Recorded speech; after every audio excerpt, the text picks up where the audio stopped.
Ok, entonces la dirigida de hoy es sobre Jevons. Jevons es un economista bastante interesante porque es parte de la revolución marginalista. Los habíamos visto hasta ahora economistas que eran más que todo filósofos, ¿no? Reflexionaban, observaban el comportamiento de la sociedad, de las personas, describían eso y trataban de sacar ciertas reglas o ciertas regularidades en ese comportamiento, ¿no? Como Smith, que era filósofo, que se interesó en los sentimientos morales, que eran la empatía y la empatía y el egoísmo. Entonces, eso es totalmente filósofo, ¿no? No es nada que hoy entendamos como economía, es más de comportamiento.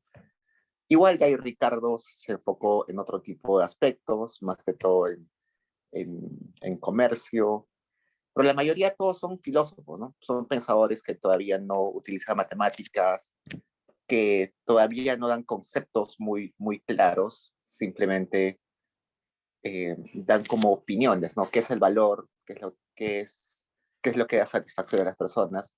Pero todavía no se parece a la economía que conocemos hoy. Hoy la economía es más lógica, se basa un montón en matemáticas, en la lógica, y eso no aparecía todavía con los anteriores autores que hemos visto. Recién con la revolución marginalista, que más o menos empieza en 1870, 71, la economía ya empieza a tomar, en cierta forma, lo que es hoy. Hoy, cuando estudiamos teoría del consumidor, hablamos de utilidad marginal, ¿no? Hablamos del producto marginal cuando hablamos de teoría del productor. Pues eso quiere decir, o esos conceptos, nos están hablando de que los agentes económicos, tanto consumidores como productores, toman sus decisiones en el margen, ¿no? Es decir, toman sus decisiones en la última cantidad consumida o la última unidad producida. Entonces, yo estoy produciendo 5 bienes y en ese punto me detengo y analizo si me conviene seguir produciendo una unidad más. ¿Me conviene? Sí, entonces sigo produciendo. Entonces llego a 6 unidades. En las 6 unidades me paro y me pregunto, ¿me conviene producir una unidad más?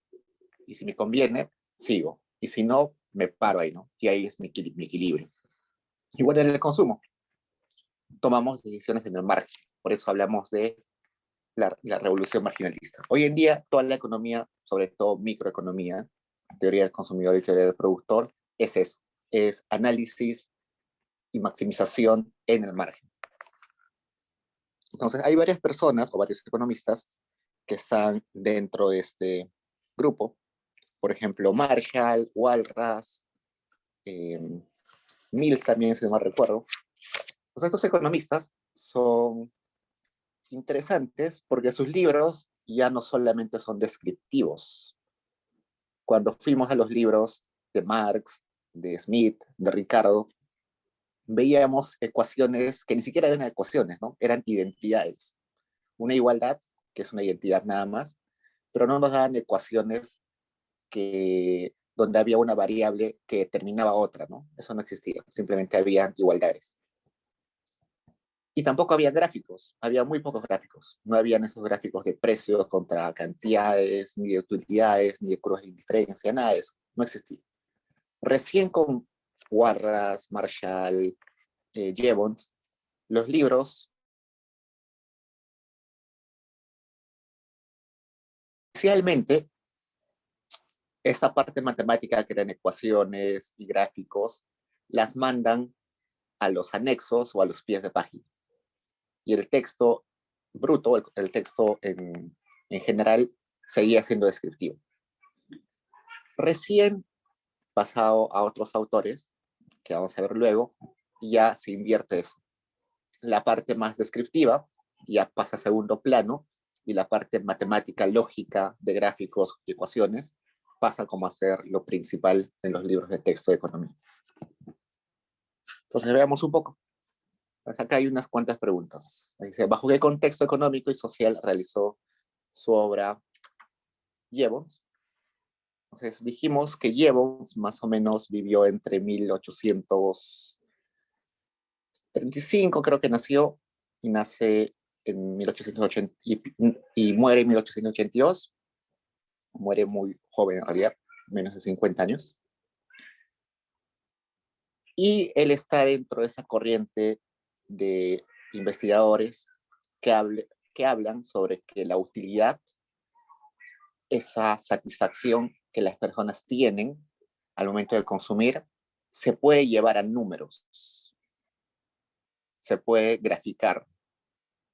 Entonces, hay como un entusiasmo bastante grande dentro de la academia de que todo en la vida, todos los eventos sociales, no solamente económicos, y todo lo social, todas las ciencias, pueden ser llevadas a términos lógicos, a términos matemáticos. Entonces está inmiscuido en esa vorágine, en ese entusiasmo en la academia de que todo se puede llevar a ecuaciones. ¿Qué más? Entonces, eso más o menos es el entorno económico. La contribución de Jevons, junto con sus compañeros que ya mencioné, es que cambiaron de paradigma a la economía. Ya no es una economía descriptiva, ni analítica, ni una economía que se basaba en la historia, como en Marx. En Marx la economía era básicamente producto de la historia. No, ahora Jevons nos dice de que Jevons y los marginalistas nos dicen de que todo lo que sale de la teoría económica puede ser universalizable. Por eso es que en teoría del consumidor y teoría del productor agarramos un consumidor representativo, un productor representativo, y que están totalmente desligados de su contexto, ¿no? Cuando hablamos de teoría del consumidor, no hablamos de un consumidor de 1850 que estaba en Inglaterra, no. Hablamos de un consumidor genérico. Eso quiere decir que el comportamiento, la maximización del consumidor es verdad o es equivalente o va a ser así en cualquier periodo y en cualquier lugar, porque es lo lógico, ¿no? Mediante el proceso de maximización, de optimización, lo lógico ya se comporta de esa forma. Si no se comporta de esa forma, es un consumidor no racional. Entonces, lo racional tiene que ser totalmente universalizable en el tiempo y en el espacio. Entonces, eso es lo que nos han dejado ellos. ¿Está bien o está mal esa perspectiva? Es discutible, ¿no? Muchos diríamos que no, porque de alguna forma ha restringido a la economía a volverse una ciencia muy cerrada, que solamente estudia lo que se puede medir y no estudia lo que no se puede medir. Pero otros dirían que sí es un aporte genial porque gracias a eso ha podido surgir la econometría, modelos más complejos, se puede predecir cosas, ¿no? Entonces tiene como dos caras, una cara buena de un desarrollo matemático y analítico muy grande, una complejidad importante, pero por otro lado ha hecho de que nos enfoquemos solamente en esa parte de la economía que es medible, observable, que es generalizable. Y la parte de la economía que no se puede observar, no se puede medir, ha quedado de lado. Entonces, esa es la influencia más grande que tienen estos, sobre todo Jevons y sus compañeros. Pues acá nos dice, por ejemplo, algunos datos. Economista, filósofo, lógico del siglo XIX, perdón. Entonces, todavía estamos viendo que el economista sigue ligado con la filosofía, pero en particular en este caso es un lógico, ¿no? Estudió lógica. Y eso va a ser crucial porque va a utilizar el método deductivo y el método inductivo para gran parte de su contribución. Hoy en día nosotros como economistas seguimos utilizando esos métodos, inductivo y deductivo, pero ya desde una forma casi natural, ¿no? Ni siquiera nos damos cuenta que estamos utilizándolo, pero cuando hacemos microeconomía, todo prácticamente es deducción, aunque no nos demos cuenta. Entonces ahí dice, contribuyó con sus ideas a la teoría marginalista. Ya les comenté que la teoría marginalista dice que los agentes económicos toman sus decisiones en el margen, es decir, en la última unidad que consumen. Por eso utilizamos utilidad marginal, productividad marginal y todos esos temas, esos conceptos. Su principal obra es Teoría de la Economía Política, que vamos a ver en un rato, y esta cimienta parte de la economía como ciencia matematizada y lógica, que a su vez aproxima unas cuestiones aparentemente superfluas, el comportamiento y la animosidad humana. Entonces es un intento bastante ambicioso de llevar el comportamiento, los sentimientos de las personas a ecuaciones matemáticas, ¿no? Es algo muy ambicioso. Entonces empecemos hablando sobre teoría de economía política, el libro primero, capítulo 1. La introducción que hace Gibbons es bastante interesante, porque empieza hablando sobre el valor. El valor había sido una discusión bastante grande en los anteriores economistas, ¿no? La teoría del valor trabajo. ¿De dónde surge el valor? Era la pregunta de la mayoría de economistas, ¿no? ¿Por qué, ¿Por qué las mercancías, algunas tienen valor y otras no?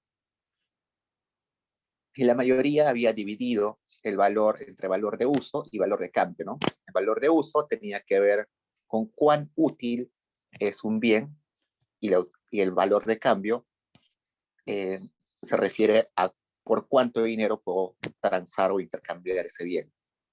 No necesariamente esos dos están totalmente correlacionados. Por ejemplo, el agua o el aire tienen un valor de uso infinito, sin ellos no podríamos vivir, pero no tienen un valor de cambio, tienen un valor de cambio casi nulo, ¿no? Entonces,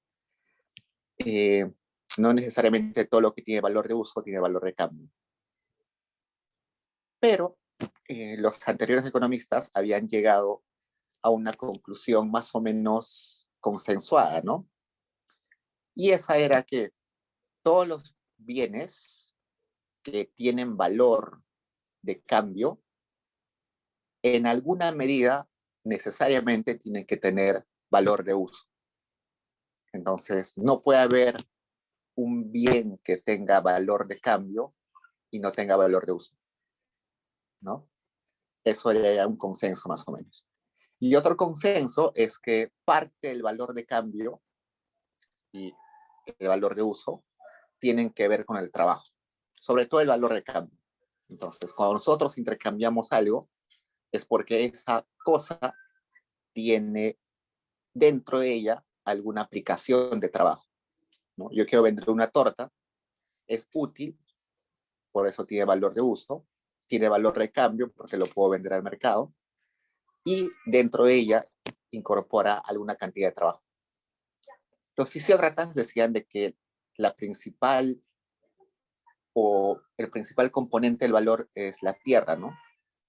Luego los demás economistas decían que el principal componente del valor era el trabajo. Pero de alguna forma la tierra no produce sin trabajo, ¿no? Entonces también los marginalistas de algún modo, no taxativamente, pero sí consideran de que el trabajo tiene implicancias en el valor de cambio. Entonces con estas cosas también Gibbons comulga, no completamente, pero más o menos va por ahí. Entonces dice que el valor necesariamente tiene que tener y tiene que estar sustentada en la utilidad. Las cosas no útiles no tienen valor. Entonces, la satisfacción, el beneficio de las personas eh, depende de cuánta cantidad de bienes útiles tenga. Por otro lado, también dice que el trabajo sí es parte del valor de cambio, pero no de una forma tan restrictiva como lo decía, por ejemplo, Marx. Para Marx, todo el valor del bien o de la mercancía era trabajo, ¿no? Todo, prácticamente todo. La plusvalía también era trabajo, el capital era una forma de trabajo porque era acumulación de trabajo para utilizarlo luego. Entonces, y era muy restrictivo, ¿no? Pero ahora Gibbons nos dice que no, sí, él nos dice, las mercancías en parte tienen trabajo, pero hay otra parte del valor, otro componente del valor que puede estar determinado por mil cosas, por escasez, no sé, por sobre todo por escasez, ¿no? Por escasez o por eventos históricos como eh, alguna moda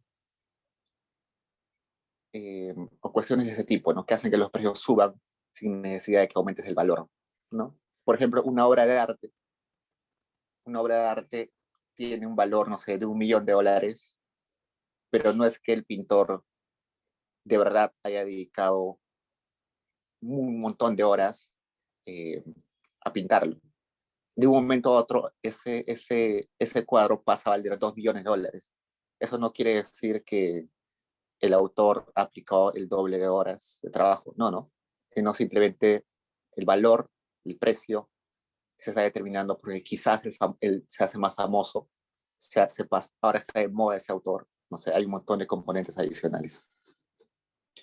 Entonces, una de las críticas que hace a los autores como Marx es que entender el valor de las cosas y entender la economía no es tan simple como decir cosas tan taxativas o tan restrictivas como eso, ¿no? Solamente el trabajo da valor, sino que la economía tiene una serie de complejidades y hay que ser mucho más cuidadosos para entender cada uno de esos eventos o de esas estructuras que se tienen.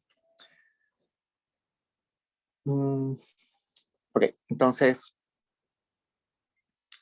él no se va a preocupar tanto por decir qué es lo que determina que los bienes tengan valor, sino él se va a preocupar más por decir qué es lo que le da un bien a la persona.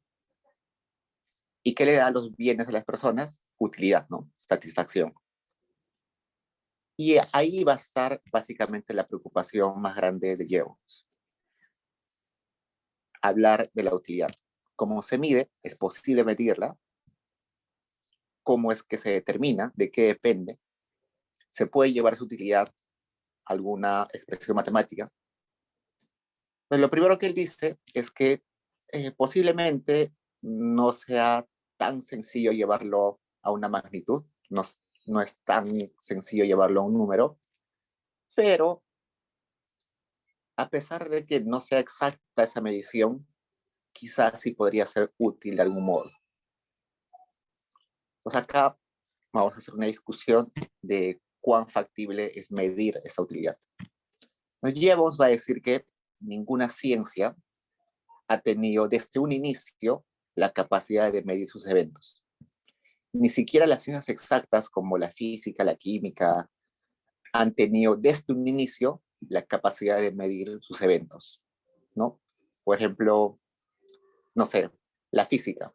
Desde un inicio no tuvo las herramientas necesarias ni la capacidad necesaria para medir, no sé, la velocidad que gira la Tierra, ¿no?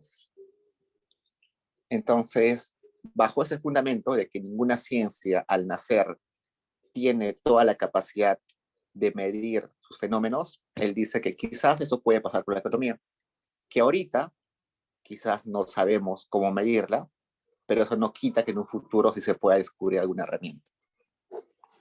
Por tanto, la economía no tiene por qué ser distinta de esas ciencias exactas como la física y la química.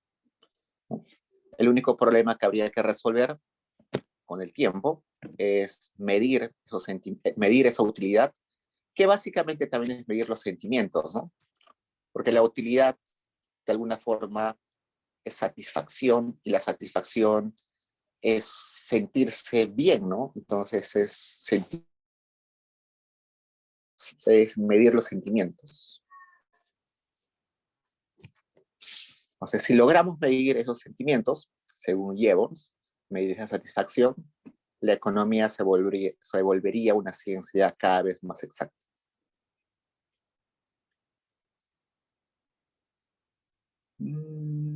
Ok. Sin embargo, él se pregunta, ok, si la electricidad se mide en kilovatios, la velocidad se mide en kilómetros por hora, ¿cómo se puede medir el grado de satisfacción? Y hay un problema ahí, ¿no? Porque la satisfacción depende de cada uno. Que gane Perú en la Copa América les puede dar mucha satisfacción a un montón de personas, pero quizás, no sé, a mis tíos, a mis tías no les dé tanta satisfacción porque no les interesa el fútbol. Entonces, o no sé, comer una hamburguesa para mí me puede dar un montón de satisfacción, pero para alguien vegano no le da nada de satisfacción, al contrario, le genera insatisfacción. Entonces tenemos como algo difícil, ¿no? Una asimetría entre lo que sentimos por una misma cosa. Tenemos el mismo evento, tenemos el mismo consumo, pero sentimos diferentes cosas. Entonces hay un problema grave. Pero resulta que Jevons va a decir que no importa tanto qué es lo que sienta una persona, sino lo que se tiende a sentir en un grupo determinado. Es decir, si en agregado, si en agregado económicamente hablando, toda la sociedad siente más satisfacción que gane la selección a que pierda, entonces eso es lo que debemos tomar en cuenta. Si en agregado en la sociedad la gente prefiere consumir hamburguesas en lugar de ser vegetariana, entonces comer hamburguesas da mayor satisfacción. Sin embargo, también, y bueno, eso ya, con eso arregla un poco, ¿no?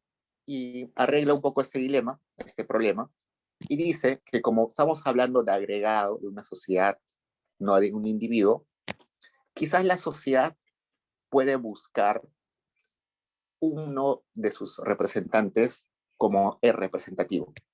Todos los consumidores tenemos un espectro de preferencias por que gane Perú o no.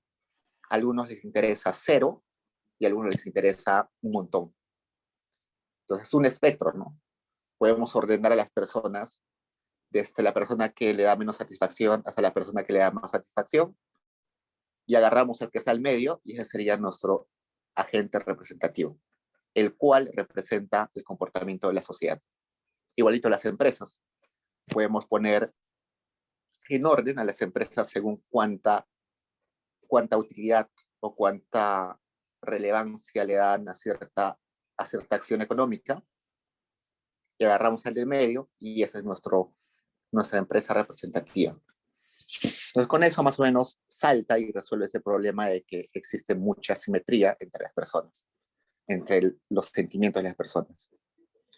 Por otro lado, nos va a decir que es como estamos hablando de sentimientos, yo no puedo decir que una persona es el doble de feliz que otra. Yo no puedo decir que una persona es el triple de feliz de una persona, ni decir que esa persona es la mitad de feliz que la otra persona, ¿no? Es un poco raro. Yo tampoco podría decir que hoy día soy el doble de feliz de lo que fui ayer, ¿no? Medio raro. ¿Cómo mido? ¿Cómo sé que es el doble? ¿Por qué no puede ser el triple, ¿no? Entonces, por eso es que él va a decir que la utilidad puede ser medida ordinalmente, pero no cardinalmente. ¿A esto qué se refiere? Ordinal se refiere al orden y cardinal a la magnitud. Entonces, yo puedo comparar cómo me sentí hoy con cómo me sentí ayer. Y evidentemente es muy fácil decir hoy me sentí mejor o ayer me sentí mejor. Eso es indiscutible. El orden de qué día me sentí mejor es indiscutible. Es fácil de determinar. Porque yo es simplemente darse cuenta de cuán satisfecho estoy. Pero decir que ayer me sentía 2 veces de feliz que hoy, eso no tiene sentido. Es por eso que cuando nosotros hemos hecho teoría del consumidor, nuestra función de utilidad que nos daba útiles, nos daba 5 o 10 útiles, no podíamos, los podíamos ordenar, ¿no? Decíamos, esta canasta que nos da 5 útiles es preferida a esa canasta que nos da un útil. El orden importaba, pero no podíamos decir, esta canasta que tiene un útil es 5 veces menos importante que esa canasta que tiene 5 útiles. Entonces, eso es bastante importante. Cuando hablamos de satisfacción, de utilidad, estamos solamente hablando de que se pueden ordenar las preferencias, pero no se puede decir que la magnitud, no se pueden comparar las magnitudes. Si una canasta A me da una utilidad de 5, una canasta B me da una utilidad de 1, yo voy a decir que yo prefiero a B, porque A me da más utilidad a B. Pero yo no puedo decir que A me da, que la utilidad de A es 5 veces la utilidad de B. Eso no. Solamente puedo utilizar el OR.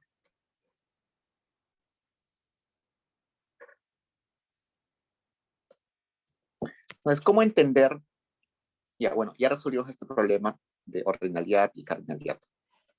Y ya resolvimos el problema de que como hay un montón de realidades en las personas, algunas que dan mayor interés o tienen más satisfacción por ciertos bienes que otros, utilizamos una persona representativa. Ahora la idea es, yo puedo hablar de una persona representativa si la sociedad es de solamente 2 personas. No, porque la utilidad representativa sería como una persona promedio entre las dos, y eso no me dice mucho. Lo que yo necesito para saber el comportamiento de una sociedad es tener cada vez la mayor información posible.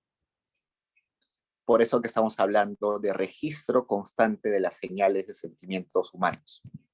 Mientras más personas revelen cuán satisfechos o cuán menos satisfechos están por el consumo de un bien, yo voy a tener mejor capacidad de saber cómo funciona la utilidad. Entonces, si quiero saber si en promedio las personas, los peruanos, están satisfechos con el gane Perú, entonces tengo que preguntar cada vez a más personas. Si pregunto solamente a 2 personas, evidentemente mis conclusiones van a ser muy débiles, no voy a entender la complejidad, pero mientras pregunta a más personas, voy a entender mejor, voy a tener conclusiones más certeras, ¿no? Voy a poder inferir mejor. Eso es importante para Jevons, tener cada vez un registro, datos, información de cómo son los sentimientos de las personas. Bueno, acá está la pregunta típica, ¿no? Pero ¿en qué unidad se miden los sentimientos del placer?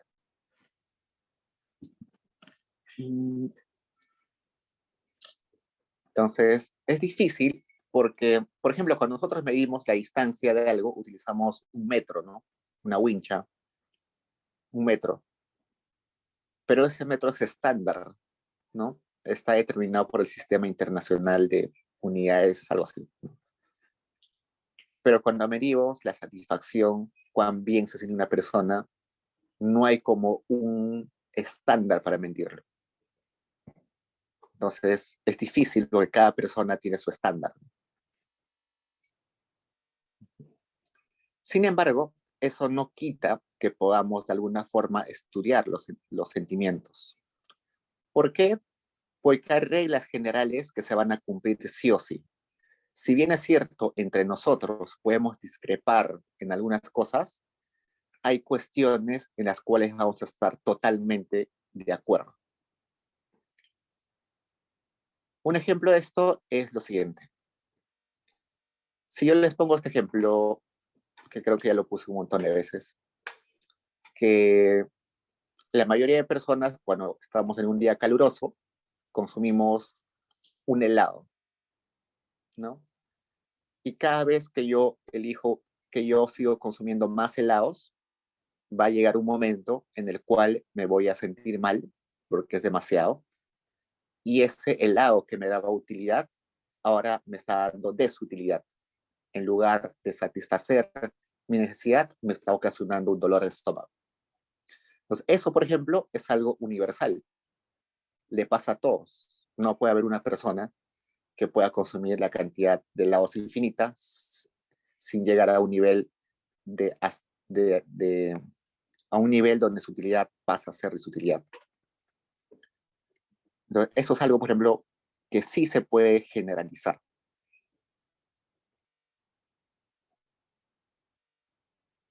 Eso es lo que dice en el punto 3, 4, 5, 6. Podemos observar individualmente cómo uno consume o trabaja hasta que percibe que su sufrimiento necesario para continuar es mayor que el placer prometido, utilidad decreciente. En el caso del consumo, es lo que les dije ahorita, ¿no?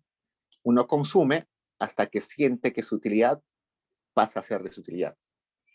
En el caso de la producción, la empresa produce hasta el punto donde producir una unidad más ya no le genera beneficios, sino le genera pérdidas. Y en ese punto es donde para de producir, ese es su punto óptimo. Entonces, eso habla del carácter decreciente de la utilidad, ¿no? En el caso del consumidor, el carácter decreciente de la utilidad, cada unidad adicional me está dando una utilidad adicional cada vez menor. Igual en la producción, el producto marginal cada vez se vuelve más pequeño, ¿no? Cada unidad de insumo que yo voy utilizando me está generando una producción adicional cada vez menor. Los rendimientos a escala decreciente, ¿no? Que se le dice usualmente. Entonces, ejemplos como estos nos están hablando de que si bien es cierto, no hay un estándar para medir si hay ciertos comportamientos que tienden a ciertas reglas o leyes generales.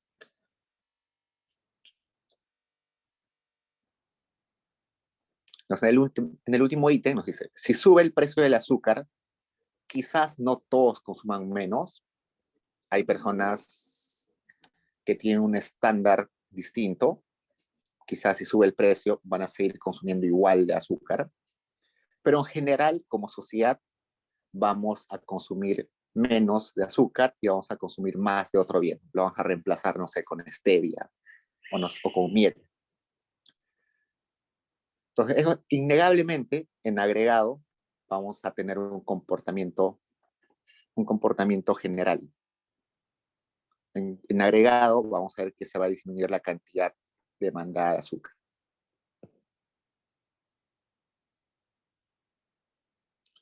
Entonces, como les dije hace un rato, cuando estudiamos economía, microeconomía en particular, estamos hablando de deducción.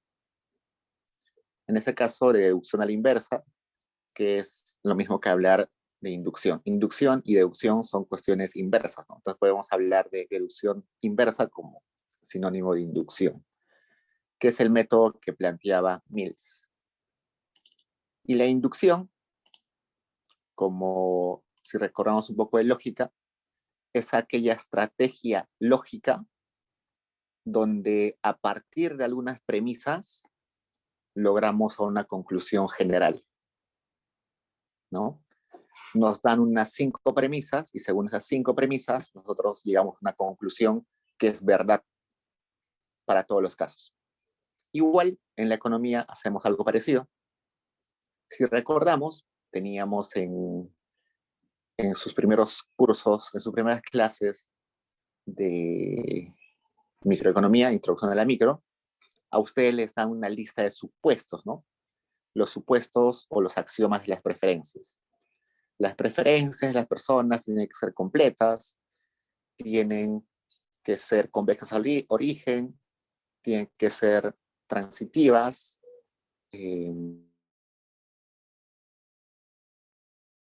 que no debe haber saturación en el consumo y algunas más, dependiendo de qué libro utiliza. Entonces, todos esos son premisas que me están dando. Si todas esas premisas se cumplen, yo puedo llegar a la conclusión de que el comportamiento de ese consumidor que cumple esas premisas va a ser el único, un único comportamiento final. ¿Por qué? Porque esas premisas aseguran que mi consumidor sea racional.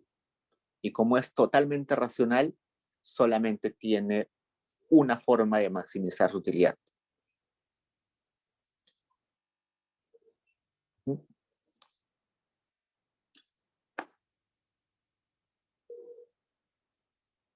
Eso es lo que hacemos siempre en economía, ¿no? Ponemos supuestos, que son premisas, y si se cumplen las premisas, llegamos a una conclusión general.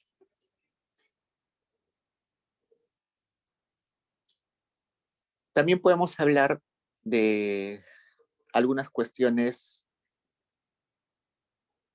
que están en el cimiento de la economía y que vienen de Jevons. Por ejemplo, esas tres que ven ahí. Trabajar es sufrir, consumir es disfrutar, y el apetito es insaciable, es saciable y rápidamente es saciado. Entonces, trabajar en realidad es un mal, no es un bien. A más horas trabajadas, más desdichado nos sentimos. Consumir es un bien. Consumimos más, tenemos más utilidad. Y finalmente, que el apetito es saciable, que no existe ninguna necesidad que sea insaciable. Todo tiene un punto de saturación, un punto en el cual pasamos de tener utilidad a tener desutilidad. Entonces esto es saturación. Saturación de la utilidad. Pues estas tres cosas son de sentido común, nos parecen muy lógicas, pero están en la base de la economía. Sin esas tres cosas, sin tener como supuesto esas tres cosas, nuestra teoría del consumidor, nuestra teoría general de la economía no serviría de mucho. No nos daría conclusiones certeras, nos daría conclusiones quizás contradictorias o a veces más de una solución. Por ejemplo, si encontramos una persona que le da satisfacción trabajar, que el mismo hecho de trabajar le da satisfacción, ahí tendríamos un problema grande, gigante.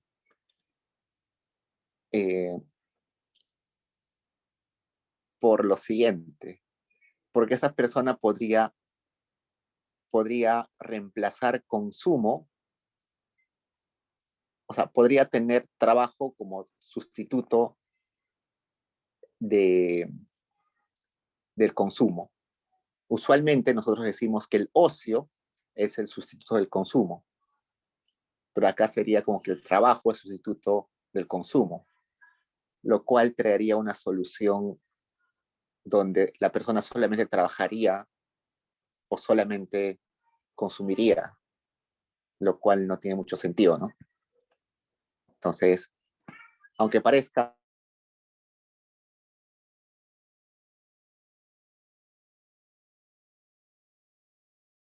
lógico,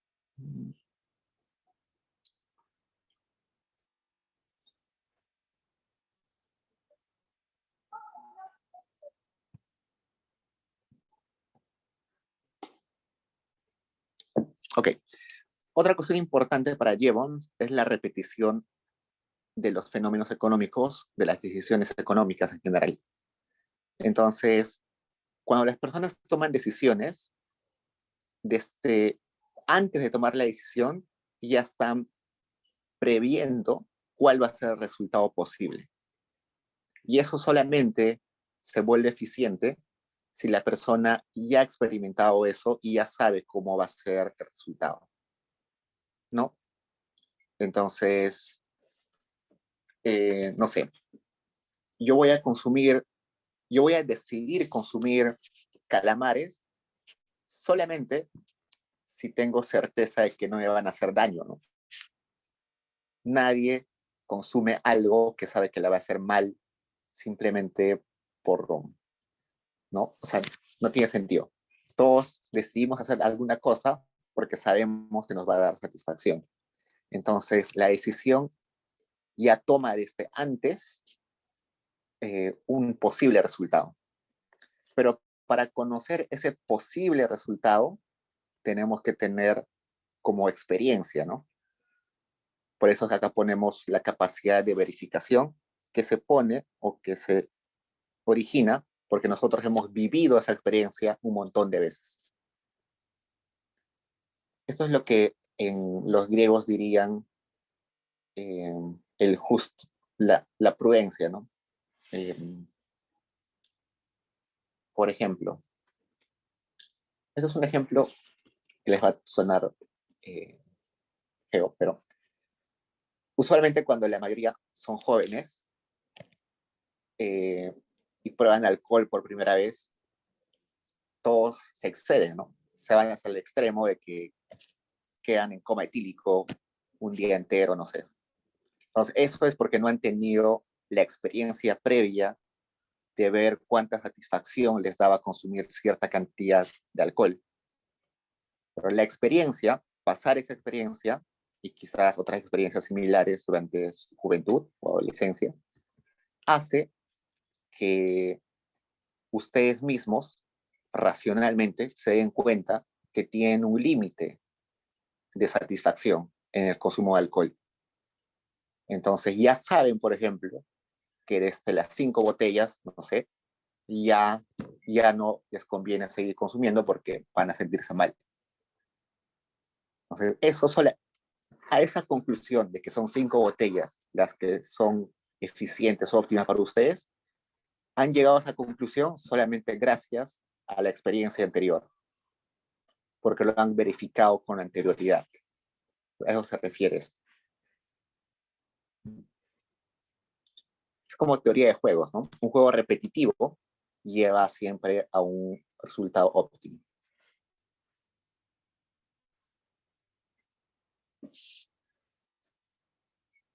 Otra crítica que hace Jevons a los marxistas, que creo que no es una crítica muy válida, pero lo que dice Jevons es que básicamente hay muchos economistas que ven a la economía como solamente una ciencia histórica. Y Jevons va a decir que no, que debe ser una ciencia social, sociológica, una ciencia psicológica, una evolución de las relaciones sociales. Entonces tenemos que ver cómo entre la sociedad nos relacionamos, cuáles son los sentimientos por las demás personas, si sentimos empatía por los demás, si sentíamos simplemente egoísmo por los demás, cómo evoluciona eso en el tiempo. Puede haber sociedades en las cuales había mucha empatía entre pares, entre similares, pero puede pasar algunos años y esa sociedad se convierte en totalmente egocéntrica, ¿no? Cada persona se vuelve más metida en sus asuntos y no les interesa el resto. Entonces, Gibbons nos dice eso, que hay que estar más atentos a esas cuestiones que no solamente son históricas, sino son más de comportamiento y evolución humana, ¿no? Sociología, antropología, psicología. Por ejemplo, esa cuestión de las personas que regalan su fortuna, ¿no? Las personas que regalan su fortuna no es racional. Bajo el modelo de teoría del consumidor es tonto regalar tu, tu dinero a cambio de nada. Pero eso se explica bajo otros tipos de otras motivaciones psicológicas, ¿no? No sé, por motivaciones morales, por motivaciones quizás para sentirse uno mismo mejor, es que regala sus cosas para devolver algo a la sociedad. Eso ya son cosas psicológicas o cómo se relaciona esa persona con la sociedad. La ideología, ¿no? La ideología es exactamente eso. Ideología es cómo las personas enfrentamos el mundo, cómo leemos al mundo desde nuestro punto de vista.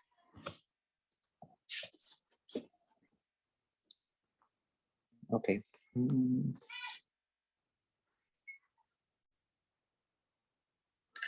Y finalmente, bueno, hablando de esta metodología, acá nos decía que era una cuestión básicamente lógica, ¿no?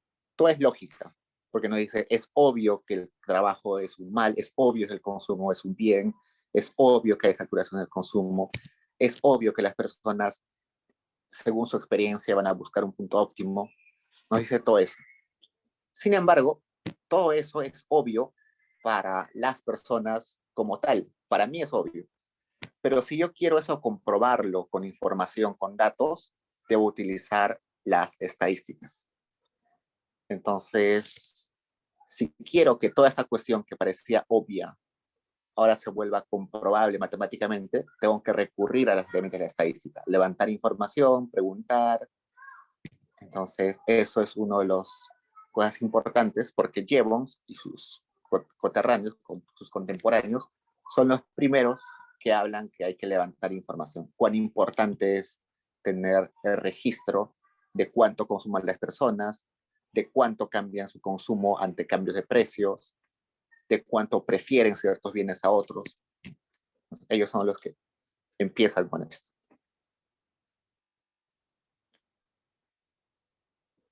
Entonces, en la economía, básicamente lo que se busca es maximizar el placer, y el placer es sinónimo de tener más bienes, de comprar más bienes, que es lo mismo que minimizar el dolor, ¿no?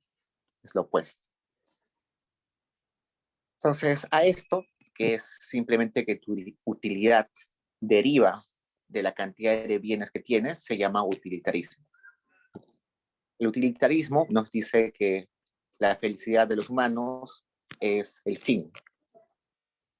Los bienes son simplemente un medio. Y el principal representante del utilitarismo es Bentham. Van a estudiar un montón de veces a Bentham. La función de utilitarismo de Bentham es, por ejemplo, que la utilidad de una sociedad es igual a la sumatoria de las utilidades de cada uno de los individuos, desde el individuo 1 hasta el individuo n. Esa, por ejemplo, es una función de utilidad social a lo Bentham. Y ustedes dirán, sí, tiene sentido, pero hay otras funciones de utilidad social. Por ejemplo, hay una función de utilidad social que hace años utilizo, pero ¿qué es esta? La utilidad de una sociedad es igual a la mínima utilidad de todos los componentes o de todas las personas de una sociedad. Es decir, me está diciendo que la utilidad de la sociedad solamente depende de cuán insatisfecho esté la persona menos desfavorecida. ¿No? Es interesante, ¿no? Es otro punto de entender cuán bien está la sociedad. Acá me decía Bentham de que la utilidad de una sociedad era simplemente sumar la utilidad de todos. Pero podría ser que ahí había una persona que tenía utilidad de 1.000.000 y había una persona que tenía una utilidad de una unidad. Entonces hay mucha asimetría ahí, ¿no? Entonces acá yo diría que la sociedad tiene un montón de utilidad porque tiene 1.000.001, 1.000.001.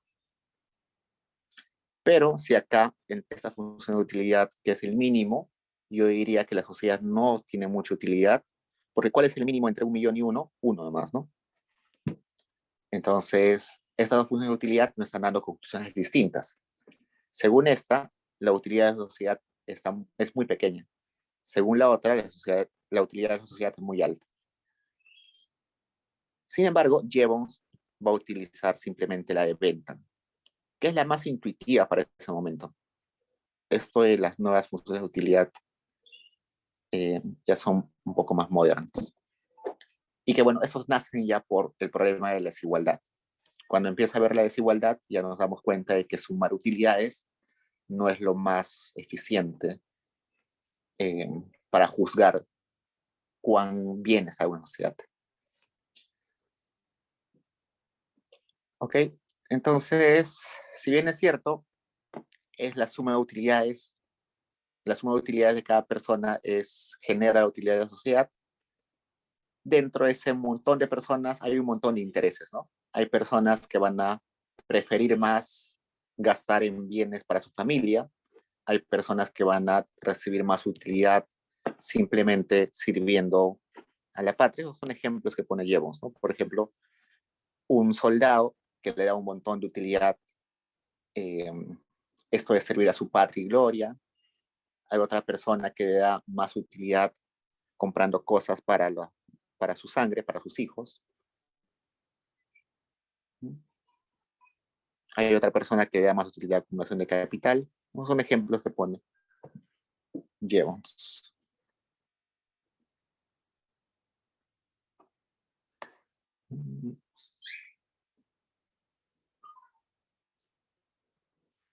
Entonces,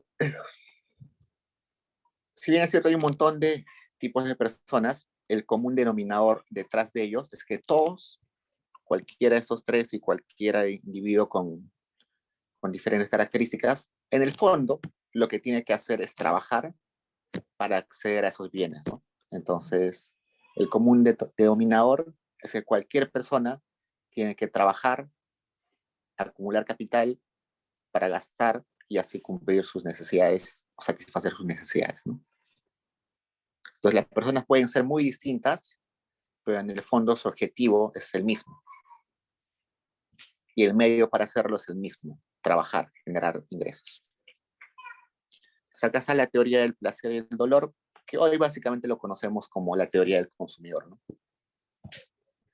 Eso es lo que, así lo llamaba Gibbons, hoy día lo conocemos como la teoría del consumidor. Entonces, el placer y el dolor como cantidades. Okay. Entonces, el dolor o el placer tiene algunas características, ¿no? Intensidad, duración, inminencia y cercanía. Por ejemplo, supongamos lo siguiente. Eh, supongamos un bien. ¿Qué bien? Un bien, a ver.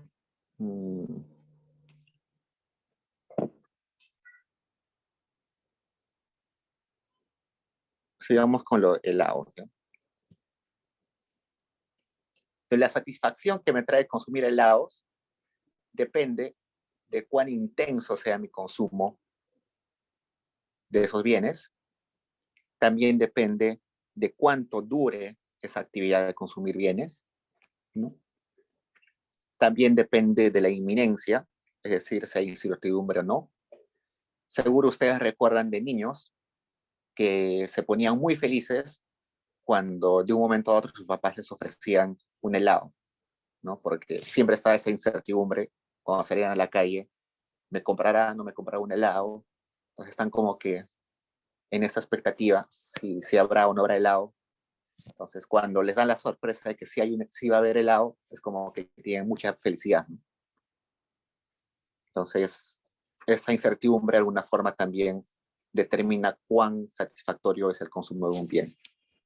Y la cercanía o lejanía. Y eso tiene que ver con el consumo intertemporal. Si a mí me ofrecen un helado hoy, si a mí me ofrecen un helado y me dicen, ¿te lo puedo comprar hoy o te lo puedo comprar en una semana? Aunque es el mismo bien, usualmente las personas prefieren consumir el helado hoy, ¿no? Igualito, si a mí me dicen, te doy $1.000.000 hoy o te doy $1.000.000 en un año, evidentemente me va a dar más utilidad con tener $1.000.000 hoy, ¿no? Entonces, a eso se refiere la cercanía o lejanía del consumo del bien. Mientras más cerca esté, te da más utilidad. ¿Por qué? Porque las personas por naturaleza somos impacientes. Somos impacientes porque le damos más peso al presente que al futuro.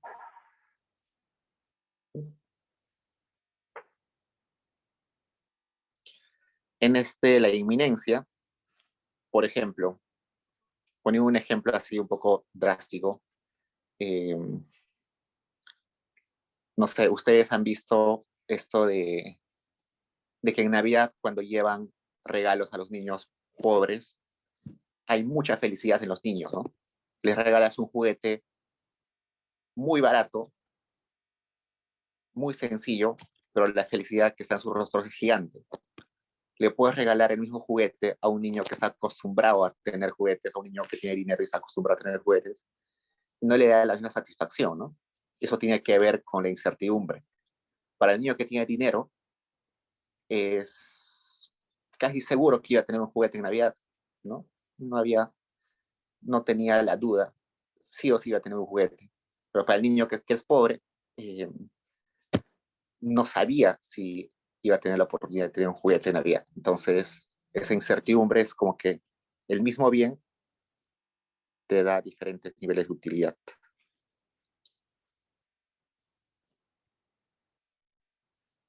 ¿Ok? O sea, acá hay un gráfico también que nos dice que conforme avanza la duración va cayendo la intensidad del dolor. Entonces acá tenemos tiempo, duración, y acá dolor. Y eso se puede asociar con las enfermedades, ¿no? No sé, cuando una persona empieza a tener una dolencia eh, en la, no sé, en la cabeza, algo así, el primer momento se le hace un dolor muy intenso, pero luego como que el cuerpo se acostumbra, ¿no? Entonces, si bien es cierto, inicialmente es muy fuerte el dolor, es muy intenso, pero mientras va pasando el tiempo se vuelve cada vez menos, se vuelve más aguantable, ¿no? Porque ya el cuerpo se acostumbra. Entonces, por eso es que hay esa relación. Igualito, cuando nosotros tenemos, por ejemplo, ya no dolor, sino la satisfacción por tener un auto. Y acá la duración. Entonces, seguro, cuando ustedes se compren su carro, el primer día van a tener una satisfacción infinita, ¿no? Van a estar felices, se van a sacar fotos con, con su auto, van a invitar a sus amigos a su auto, pero mientras pase el tiempo, se va a volver normal para ustedes tener un auto, así que ya la satisfacción ya no va a ser tan grande, ya se acostumbraron, eso tiene que ver.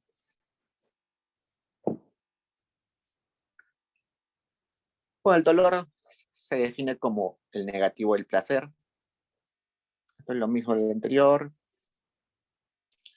Lo que está diciendo básicamente es que el dolor y el placer es simplemente parte de un solo espectro, ¿no? Es un sentimiento que está en el mismo plano y simplemente las acciones de la persona se mueven en ese espectro. El punto óptimo usualmente es cuando, el punto óptimo en el consumo es usualmente cuando el dolor se cancela, el dolor y el placer se cancelan entre sí. Nosotros consumíamos, si teníamos acá nuestra utilidad, acá teníamos la cantidad, consumimos este punto, ¿no? ¿Por qué? Porque la última unidad acá me era indiferente entre consumir una unidad más o consumir una unidad menos. Si consumía una unidad más, resulta que me daba desutilidad. Si consumía una unidad menos, me daba, pero si consumía una utilidad menos, todavía tenía utilidad. Si consumía una utilidad más, ya me daba desutilidad, ¿no? Entonces, ese punto es donde el dolor y el placer se cancelan. Es el punto óptimo.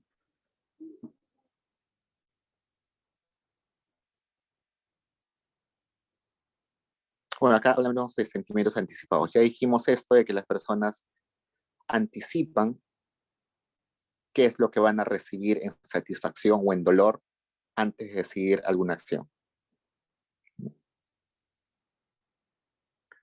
Otra cosa que siempre hay que recordar es que las personas siempre prefieren al presente al futuro. Por eso es que cuando ustedes tienen en microeconomía utilidad de consumo en el periodo 1, consumo en el periodo 2, y les ponen así, utilidad del consumo 1 más un beta, utilidad del consumo 2, donde ese beta está entre 0 y 1, ¿no? Eso quiere decir que, por ejemplo, si este es 0.5, evidentemente acá se ha multiplicado por 1, quiere decir que el periodo 2, que es el futuro, le da la mitad de satisfacción de lo que le daría, es la mitad importante de lo que es el presente. Esa tasa de descuento beta siempre va a estar entre 0 y 1. Si yo le aumento un periodo más, tendría que poner eso, ¿no? Beta al cuadrado, utilidad de C a la 3, de C3.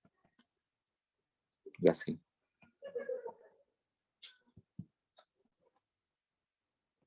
Las personas por naturaleza somos impacientes.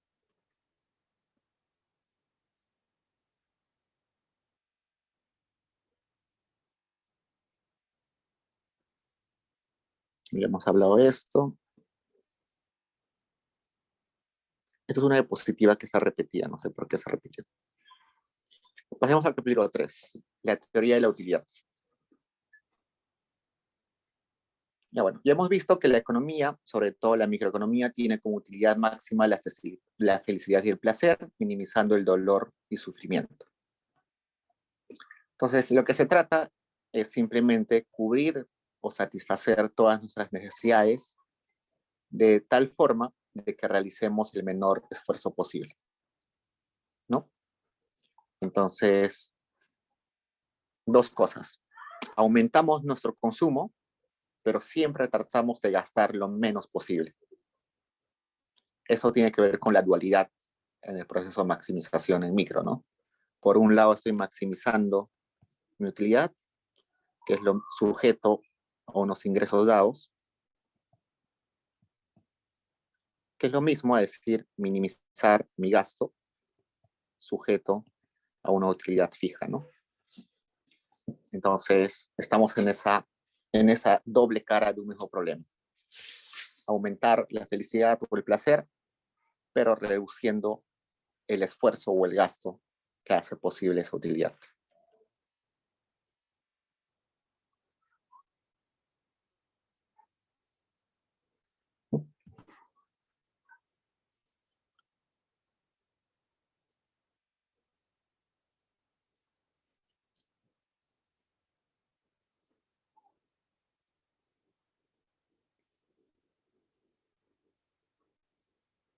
A ver, ya lo dijimos. Ok, esto es una cuestión más filosófica, que dice que la utilidad no es cualidad intrínseca. Eso quiere decir que las cosas no son útiles por naturaleza, sino son útiles recién cuando están en contacto con las personas, ¿no? O sea, no es que en la naturaleza hay miles de cosas útiles y están ahí simplemente para recogerlas. No, recién cuando toma contacto con una persona o una persona toma contacto con esa cosa, con ese bien, es que se materializa o se cristaliza la utilidad. Pues acá, la utilidad no denota ninguna cualidad intrínseca de las cosas que llamamos útiles, simplemente expresa su relación con los dolores o placeres de la humanidad.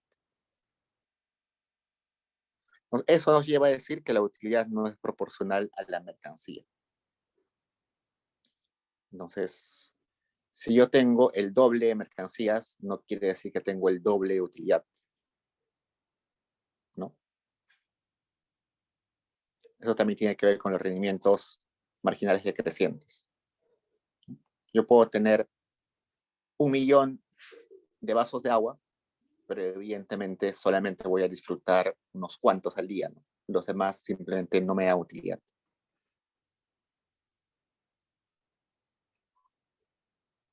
Okay. Acá tenemos la ley de la variación de utilidad, que es fundamental para esto del margen. Entonces, acá lo que tenemos, voy a volver a graficarlo, es un bien X, un bien Y, y tenemos una curva de indiferencia. Y en esa curva de indiferencia me está diciendo de que esta canasta A, que está compuesta por cantidad X1 del bien X, cantidad X2 del bien X, pero Y2 del bien Y, me da la misma utilidad que la canasta B, donde la cantidad de X es X2 y la cantidad de Y es Y2, ¿no?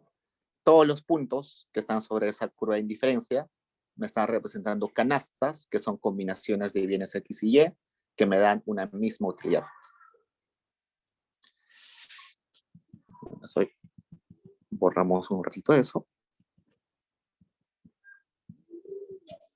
Y veamos qué sucede si yo quiero pasar del punto A, quiero reducir en una unidad mi consumo de Y, pero si quiero mantener la utilidad constante, tendría que compensarlo por esta cantidad de X. De ese nuevo punto, quiero reducir en una unidad mi consumo de Y, pero para mantener la utilidad tengo que compensarla con esto de X. Y así cada vez.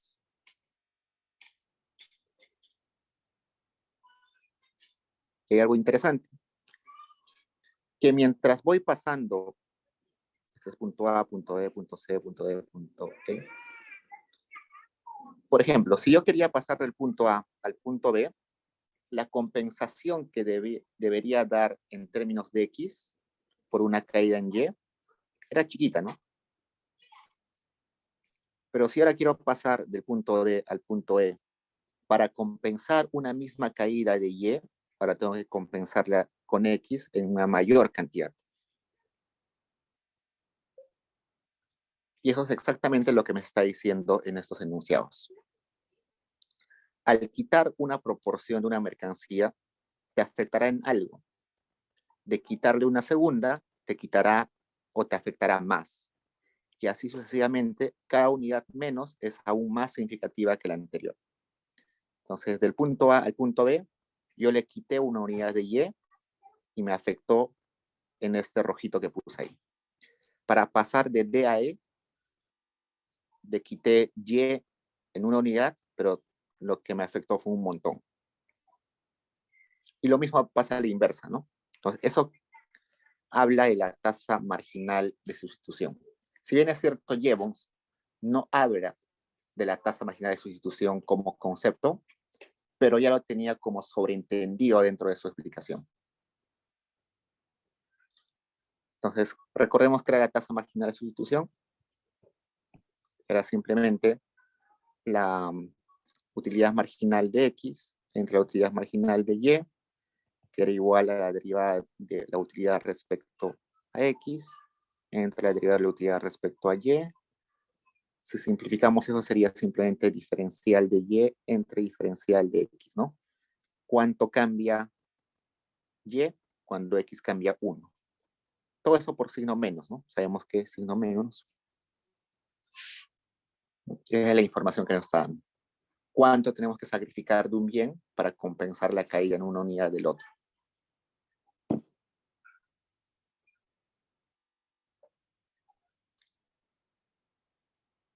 Bueno, algo que es obvio, pero hay que comentarlo, es que, por ejemplo, en el punto A,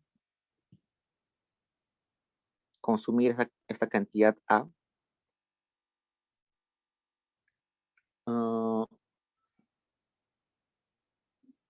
a ver,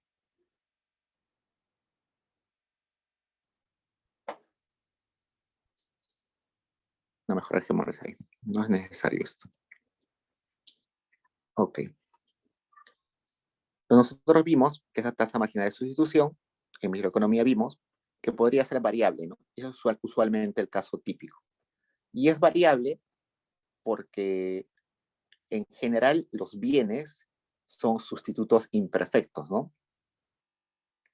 Si bien es cierto, yo puedo sustituir café por té, no es perfecto, ¿no? Si esta tasa marginal de sustitución fuera constante, estaríamos hablando de bienes perfectamente sustituibles. Entonces, tengamos en cuenta eso siempre. Pero lo común es que va a ser así, variable. Va a cambiar dependiendo en qué punto de la curva de indiferencia esté.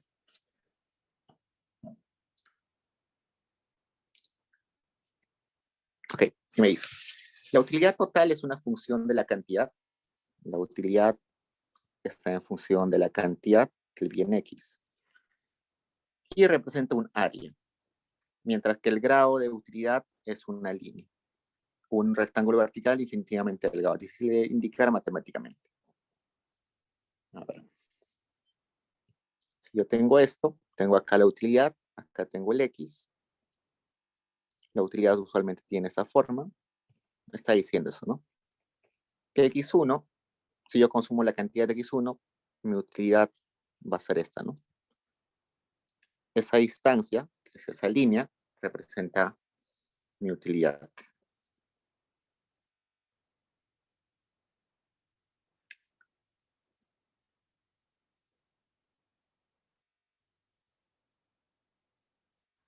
Entonces, esto, que X es la cantidad de X consumido, y delta X es la variación de la cantidad consumida de X.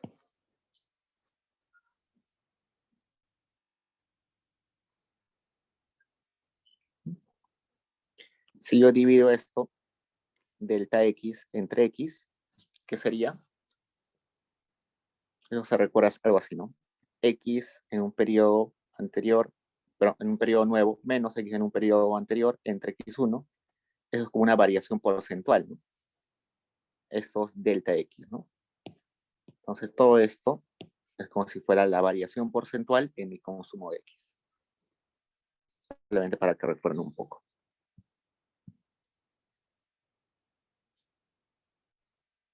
Entonces yo tengo dos bienes, un bien X y un bien Y, puedo escribirlo así. Acá estoy diciendo que consumo una unidad X y a eso le estoy adicionando el consumo, algún consumo pequeñísimo de X.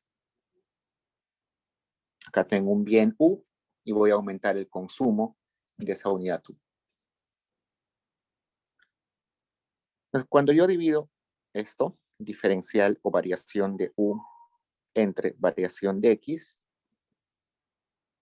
lo que estoy diciendo es, si por ejemplo sale 5, ese 5 evidentemente está entre 1, yo diría esto. Cuando X aumenta en una unidad, U disminuye en 5 unidades, ¿no? Y eso es exactamente lo que hoy conocemos como tasa marginal de sustitución. Pero para cuestiones matemáticas, usualmente eso se aproxima con la derivada de U respecto a X. Y hoy ya sabemos que eso es exactamente igual a multiplicar esto por derivada de U entre derivada de X entre derivada de U entre derivada de Y. Y eso es exactamente utilidad marginal de X entre utilidad marginal de Y, que es la tasa marginal de sustitución. Cuando hablamos de diferenciales, estamos hablando de aproximaciones. Y cuando estamos hablando de deltas, estamos hablando de cantidades exactas. Entonces, ¿dónde tengo espacio acá? Acá. Si yo tengo acá Y, tengo X, y acá me dicen, quiero pasar del punto A al punto B. Pongamos U, ¿ya? Porque el ejemplo que da llevamos es con U. Pues bien X y bien U. Quiero pasar del A al B. Pues resulta que esta relación me está diciendo cuánto varía U cuando X también varía. Entonces, todo esto es variación de U y todo esto es variación de Y, ¿no? Las variaciones son cantidades exactas. Yo la puedo dividir, ¿sí? Y me está diciendo cuál es la proporción entre los cambios. Pero yo puedo, en lugar de eso, aplicar una derivada. Entonces, derivo en el punto A y me sale que es esa recta, que es una tangente, ¿no? Entonces, esa tangente, que es la pendiente, me está diciendo que ante un cambio en U de esa magnitud, el cambio es este. Ese sería diferencial de U y ese sería diferencial de Y. Y como se dan cuenta, el diferencial de Y no es exactamente igual a la variación de Y. Es muy parecida, pero no es igual. Entonces, por eso que a veces cuando hacemos ejercicios en microeconomía no nos sale el mismo resultado cuando utilizamos variaciones o cuando utilizamos derivadas. Usualmente eso sucede con la ecuación de Slasky. La gente se bloquea siempre ahí. Porque lo hacen por un método que es la ecuación de Lasky, y otros lo hacen por el método que es graficando exactamente en los puntos y no sale el mismo resultado. Y eso tiene que ver con que las derivadas son aproximaciones. Y esa aproximación es cada vez más certera si la variación es chiquita. O sea, si yo hubiera tenido una variación así bien chiquita de A, la derivada hubiera estado muy acertada. Pero si la variación de U es muy grande, evidentemente la derivada va a ser cada vez más eficiente. Entonces, en ese caso, estamos utilizando indiferentemente porque estamos hablando de que son variaciones muy pequeñas.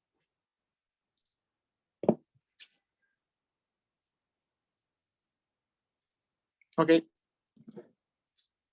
Acá nos dice que la variación de la utilidad, evidentemente cada unidad consumida siempre nos va a traer mayor utilidad, pero esa utilidad marginal siempre va a ser cada vez más chiquita, ¿no? Como decíamos así, es la utilidad, que es X, este es U. Yo aumento mi consumo de Y en una unidad y eso me genera un aumento de una utilidad en esa dimensión. Luego aumento en una unidad mi consumo de X y aumenta mi utilidad. Luego aumento una unidad de X en el consumo y aumenta mi utilidad. Entonces, esta utilidad adicional con esta utilidad adicional y esta utilidad adicional no son las mismas, ¿no? Cada vez es más pequeño. Entonces, eso va a tender a que mi utilidad adicional cada vez se vuelva más pequeño hasta que tienda a cero. Ahí es donde se crea esta saturación en el consumo.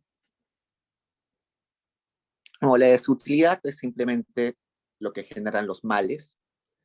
En el texto aparece como discommodity, que es lo opuesto a mercancía, ¿no? Mercancía era algo que tenía valor y que de alguna forma generaba utilidad. Ahora, discommodity es aquel bien que me trae insatisfacción.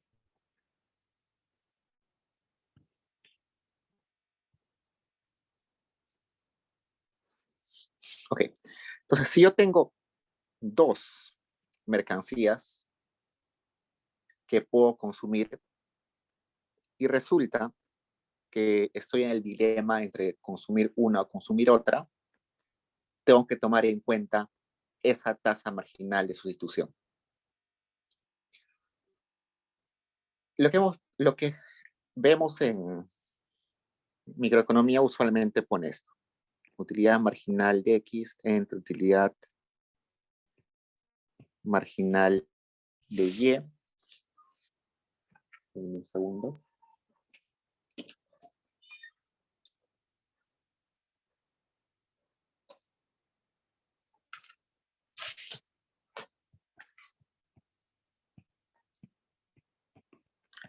Esta es la condición que tenían de maximización en su curso de micro.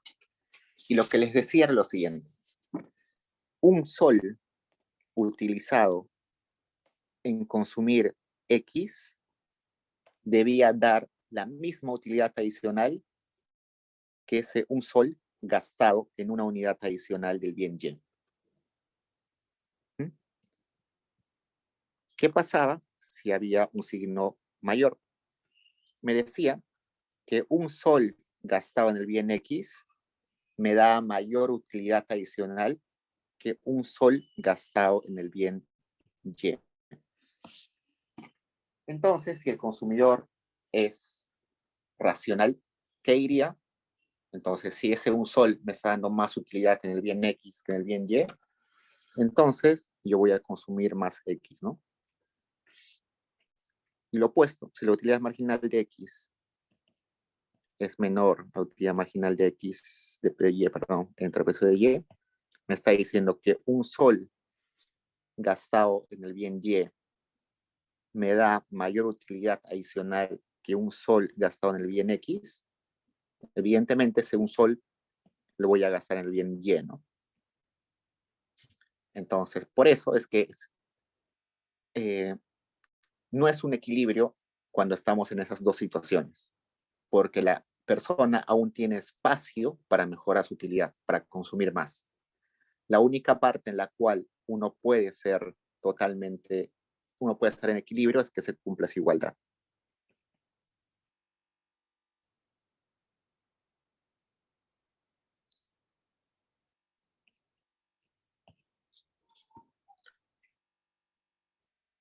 Asumiendo que estos puntos, perdón, que esos precios son uno, ¿no? Que son el mismo precio, entonces diríamos la utilidad marginal es igual a la utilidad marginal de Y.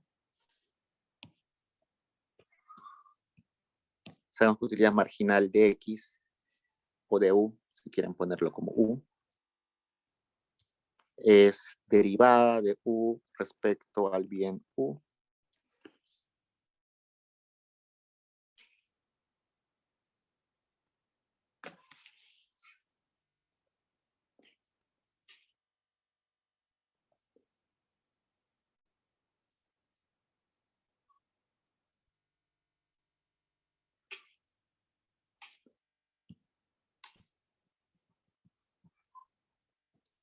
Derivada de la utilidad respecto al bien X igual a la derivada del U respecto al Y. Eso es exactamente lo que me dice acá, ¿no? Entonces, la utilidad que me da la última unidad consumida del bien X tiene que ser igual a la utilidad adicional que me da la última unidad del bien Y. Si no se cumple esa igualdad, resulta que todavía hay espacio para que el consumidor pueda aumentar su consumo y por tanto pueda aumentar su utilidad.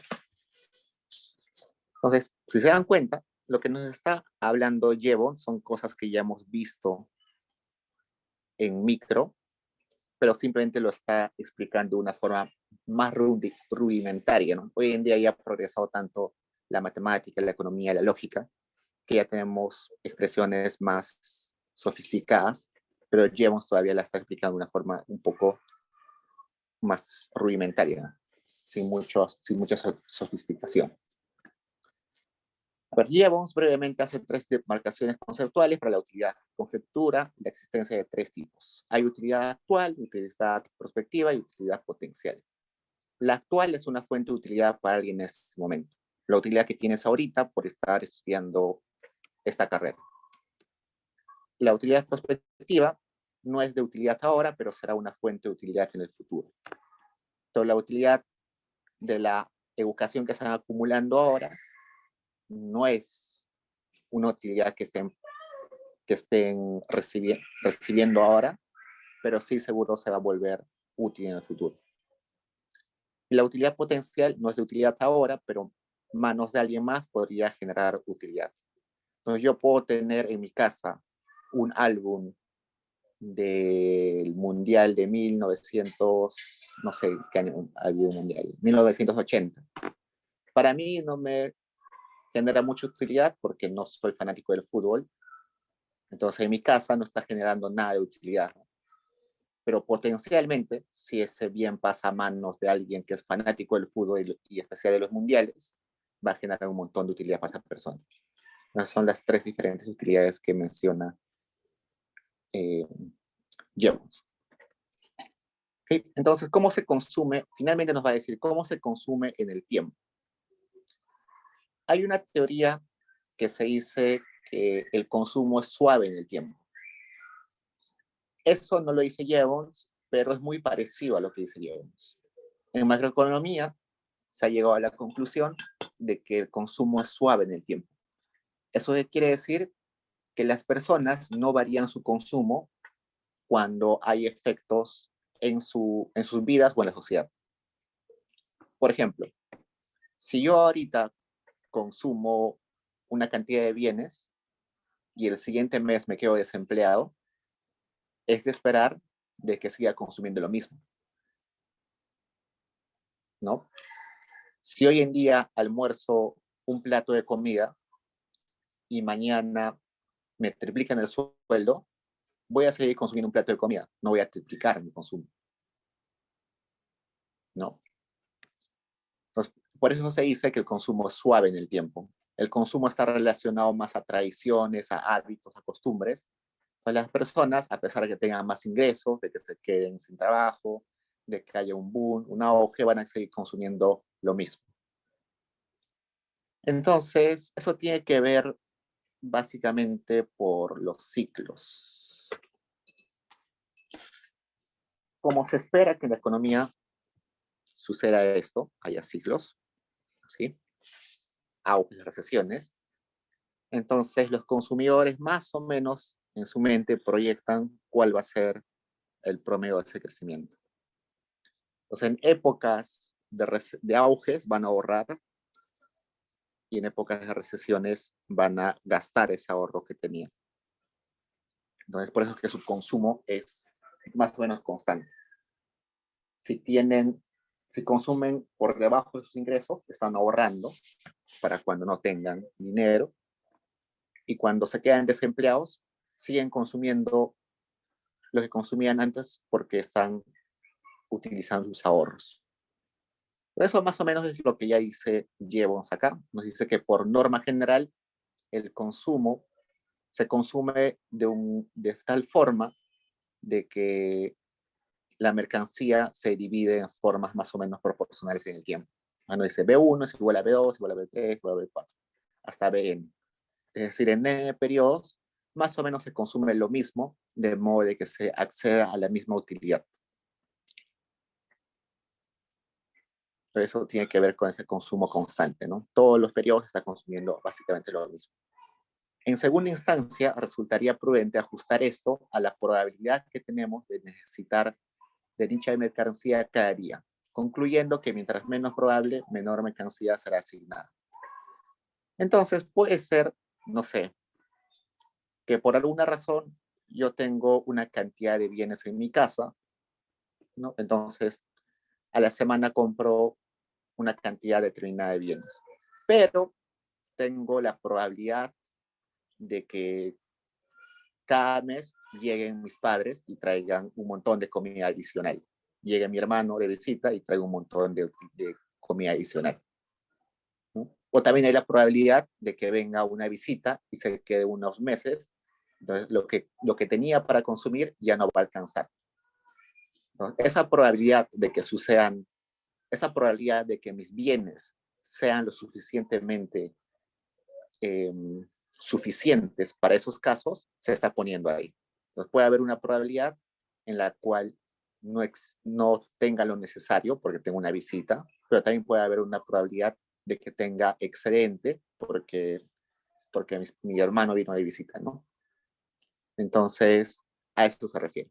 O sea, hay que tomar en cuenta esto más o menos dice, hay que tener en cuenta los imprevistos que suceden en la vida real, de modo de que nuestra utilidad no se vea mermada en el tiempo.